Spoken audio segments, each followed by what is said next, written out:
It's a blue Les Paul. Let's check it out. Welcome back, Troglodytes, to your daily dose of guitar information, the Trogly's Guitar Show. About 7 months ago, I finally documented the Abalone Sparkle Les Paul Custom in the awesome lavender finish. I ended up keeping that one for my personal collection, and I am going for the complete set. So it's not necessarily a new topic today, but we do have a new color to document. Because that's what's fantastic about this series is I haven't actually seen these in person before, but I just know they're going to be beautiful. And this one, yep, that's no exception. This is like a nice deep sky blue. And hey, we've got the tone sticker. But if you're not familiar with this series, the Abalone Sparkle Customs were offered in 5 different finishes. You had a white, a gray, a blue, a purple, and a green one. Now, if you're wondering where they got those colors from, it's because those are the predominant colors within abalone. Which, if you don't know, here's where it comes from. It's actually a shell that they scrape out. And if you look at a really nice high-quality abalone, you'll actually see all 5 of those different hues within it. So I've always thought the blue, green, and lavender looked the best on this series, but I guess now that I understand that, yeah, you do see a little bit of white, even though that's more so mother of pearl, and then I guess there is some grays if you're looking in there. But abalone headstocked Gibson Les Paul Customs, I mean, they're interesting. They're not for everybody, and it took me a while to get used to them, but this was a limited edition run late 2017 into the 2018 year, and they made approximately 25 of each color. But so far, I'm just gonna say it, I think the lavender is 10 times nicer than this blue now that I have it in person. You can see a lot of areas where the sparkles really got bunched up, and it almost just looks like pimples all over the front. You can really see through to the wood grain as well. On the back of the headstock, you've got a lot of these lines. Those are finish checks, and that's very common on metallic Gibson finishes, simply because nitro doesn't play well with them. And I almost let this stop me from buying this example, but then I really started to think about it. Hey, my purple one has that as well. It's just this finish shows it so much more unapologetically, so I decided to grab it anyway. But if you look over here, you got a lot of wood grain showing through on the neck. It almost looks like additional finish checking going on, but it's not. But sadly, that's what you have to put up with when you like sparkly Gibsons. But other than the cool colors and having abalone instead of mother of pearl inlays, there's nothing too special about these customs.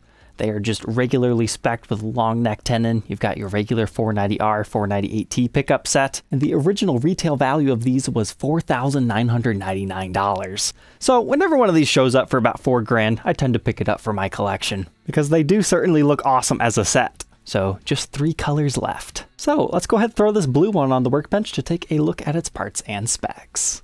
But before we continue the fun today, we need to hear a word from our sponsor tonight, Sweetwater. I've been a customer of theirs for well over 10 years. If you need any type of new music gear, they are the place to go. I find that they're one of the easiest ones to shop online from because I'm buying a lot of high-end guitars, right? So I want to be able to see the top, I want to know how much it weighs, and I want it presented in a manner that makes a lot of sense. And that's exactly what their website offers. They even have a used gear marketplace. And if you're local to their Fort Wayne, Indiana campus, they also have music lessons, they have some cool events, and hey, they also do monthly giveaways that you can enter by clicking that link in the description. Thank you, Sweetwater, for sponsoring tonight's episode, and now let's get back to our majestic friend. Alright, inside the blue Abalone Sparkle, let's take a look at stuff. Our pickups, as I mentioned earlier, are your standard 490R and 498T set. It's what's been in regular Les Paul Customs since the early 90s. Here's what the neck pickup cavity looks like. You can see your long neck tenon, and there's nothing too crazy going on in our bridge pickup. You can't really see the 2-piece maple top, but it does have it. And if you get it in the light just right, you can barely make out the center seam. As far as the pickup readings within the circuit, we get 13.3 k ohms in our bridge position, 7.7 in our neck, and for fun, 4.87 in the middle. They're just a standard great rock pickup. I know there's some guys that don't like the 490R, 498T set, but honestly, I really like them in 57 Classics. There's a lot of guys that get hung up on only having a custom bucker or a slightly higher end custom shop pickup, but I always find I like the basic sets, but it also depends guitar to guitar. As far as our bridge and tailpiece, very standard stuff, Nashville API bridge with a full weight tailpiece all in gold. Here's what our pickguard looks like removed, not too much going on here. And I called this the tone sticker early on because that's just what the guys on the forums call them now, because some people leave them on and that annoys some people, so they just gave it a funny nickname. Is it worth anything? Not at this point in time, but it does make your guitar look brand new again. I did find some more finish checking right here where they drilled the pickguard, but thankfully most of that's covered up. Got another small one right here. Get it in the light just right, you can see a small one stemming off of this tone position, but all the other ones look okay for now.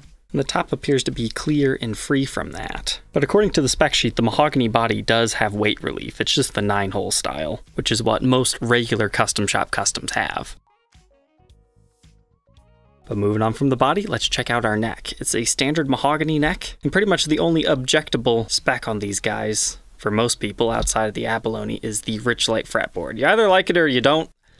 I honestly don't mind it now that it's not the only option that you have in the custom shop if you want an ebony-like looking fretboard. And because late 2011 until early 2019, they came out with some interesting guitars, so don't let rich light scare you away from experiencing some of those. I was looking at the spec sheet for this particular one and something caught my attention. It's the inlay material. They call it abalone laminate. And when I looked in the case, I found this. This is not stock Gibson parts. It's just a truss rod cover that somebody had on at one point in time. But I'm curious if this is what the inlays actually look like. So it's just like a veneer of abalone on top, and then they just use the easier to get mother of pearl back here. This truss rod cover, if you look at it, it's actually 3 stripes of abalone. You can actually see the seam lines on it. And I didn't even realize that was a thing. But sure enough, looking at our first fret marker right here, you can actually see a seam line right there of where they piece different pieces of abalone together. And I'm genuinely curious, what do you guys think? Should they have shipped it stock with an abalone truss rod cover? It looks a little bit over the top and gaudy, but you know what? I think it probably could have worked and would have made me like this series even more, but people would have hated that, I bet, at brand new. The stock one just reads regular Les Paul custom. As far as our neck specs, we get 1.7 inches at the nut, 2.07 by the 12th, first fret neck depth 0.87, and 0.97 by the 12th. Here's that neck profile at the first fret and the 12th fret. Spec sheet calls it a medium C, and that's pretty much what I would call it too, just a nice medium neck. By no means chunky. 12-inch fretboard radius, 24 3/4 inch scale length. But you'll also notice that the side marker inlays are also done up in abalone, so just one more thing to look forward to on these.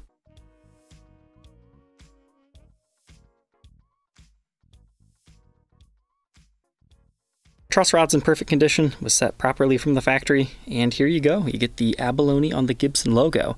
Now if you get this in the light just right, there's actually quite a bit of finish checking on the headstock too, but the black finish kind of helps hide most of it. But I was seeing some large outlines around all the inlays. Like, it's common to have it right where they put it into the headstock. Yeah, that's pretty much to be expected, that's how you know it's a real Gibson. But this one did have a little bit more beyond that.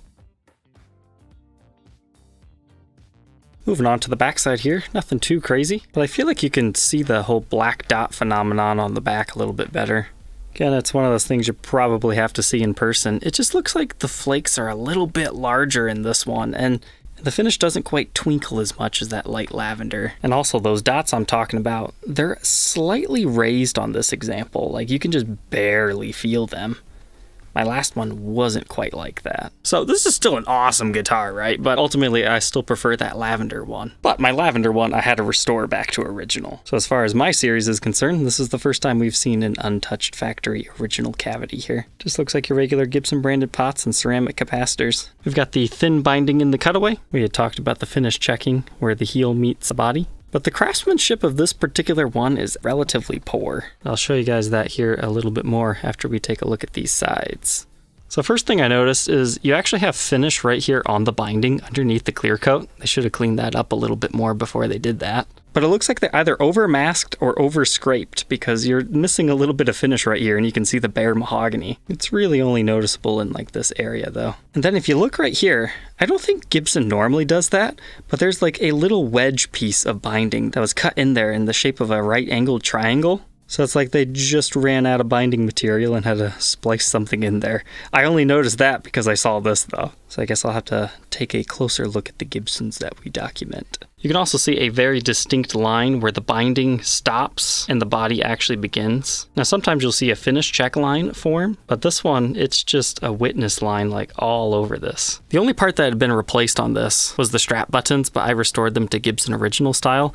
But unfortunately, the finish kind of did slightly start to chip. It's lifted up in certain areas because of the pressure of the strap lock. Here I took the button off again, and I just flaked away the clear coat that was there because honestly, it looks better now. You don't have that whiteness. So barely visible, but good to know about. I'm curious, do you guys consider strap buttons original parts? I remember when I first started to get into this game, a lot of dealers were surprised that I would disclose that the strap buttons have been replaced. I mean, in my opinion, it should be disclosed because that is non-original parts, and finding 70s and 80s strap buttons era correct's pretty difficult. The modern stuff's a little bit easier because you can still buy them yet today.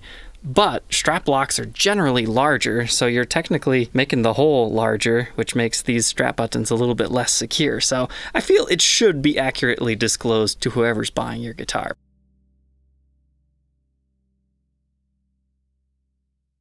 The back of the neck is pretty cool. I think in this lighting you can see what I was talking about earlier, all that diagonal wood grain that we've got going on here that you can just barely see through the finish here. It certainly makes it interesting. That's why sometimes stock photos of these colors don't do them justice, because you don't know how they're going to behave in person until you have them. And so far, it's not looking so good for these blue ones in the future, if this is what it looks like after only 5 to 6 years.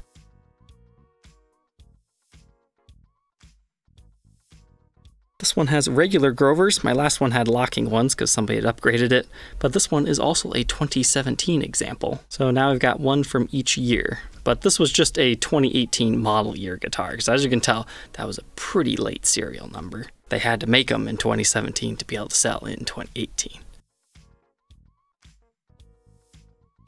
But all said and done, this one weighs 9 pounds, 14.1 ounces. Let's go ahead and hear how the blue Abalone Sparkle Custom sounds.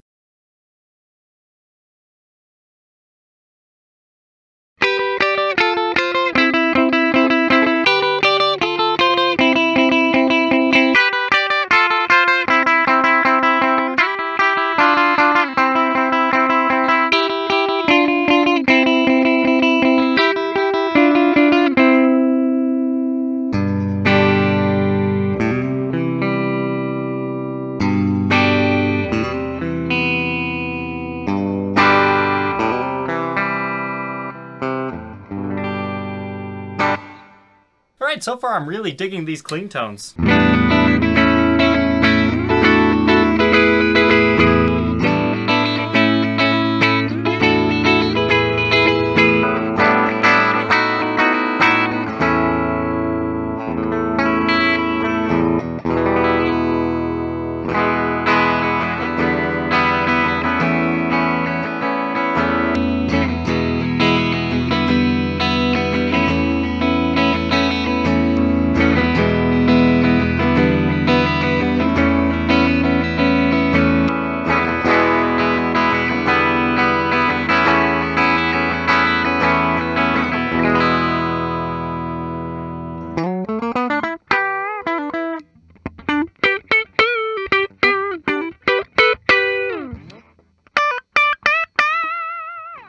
Alright, let's go ahead and kick on some dirt.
Now that we know all about the Abalone Blue Sparkle Les Paul Custom, what are my final thoughts on this one?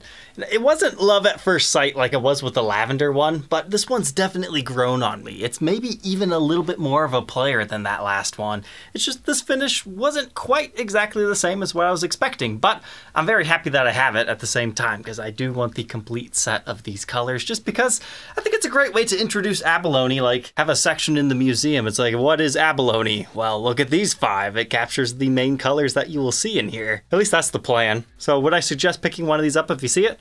Yeah, it's kind of cool. It's just a custom color Les Paul Custom though.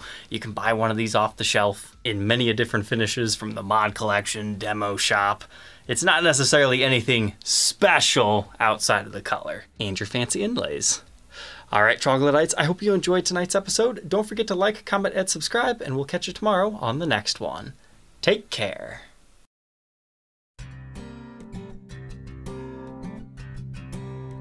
If you're an abalone freak, how about you check out this cool one? It had split diamond abalone inlays on the fretboard and some other very weird, interesting specs.